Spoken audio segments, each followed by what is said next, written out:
নিৰ্বাচনী প্ৰচাৰৰ আজি অন্তিমটো দিন আৰু বঙাইগাঁও বিধানসভা সমষ্টিত বিশেষ চৰ্চা লাভ কৰিছে এগৰাকী প্ৰাৰ্থীয়ে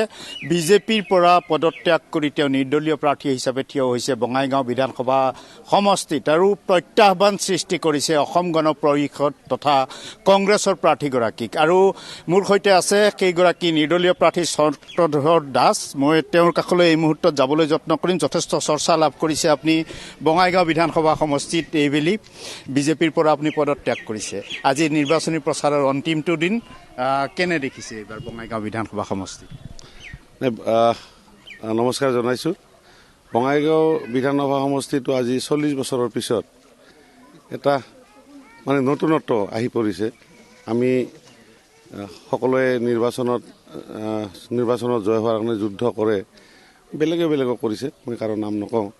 কিন্তু মোৰ যুদ্ধখন মই পৰিৱৰ্তনৰ যুদ্ধ মোৰ ব্যক্তিগত স্বাৰ্থ নহয় আপোনালোকে দেখিছে মোৰ এই মই য'ত বাস কৰোঁ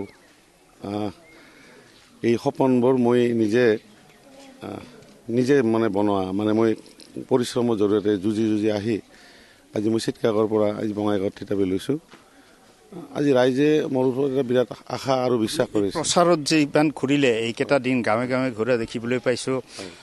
আপোনাৰ সহযোগো কৰা দেখিবলৈ পোৱা গৈছে কাংক্ষী বিজেপিৰ নেতাকৰ্মীয়ে আজিৰ দিনটোত ৰাইজে কি কয় আপোনাৰ ক্ষেত্ৰত নাই ৰাইজে একেলগে সকলোৱে এটা মুখে কৈছে যে 40 বছৰীয়া যিটো পৰিয়ালকেন্দ্ৰিক ৰাজনীতি এটা পৰিয়ালৰ মাজত 40টা বছৰ থাকিলে মানুহে 5টা বছৰ পালে এজন বিধায়ক কিমান কাম কৰিব এই 40টা বছৰে আমাৰ এলায়েন্সত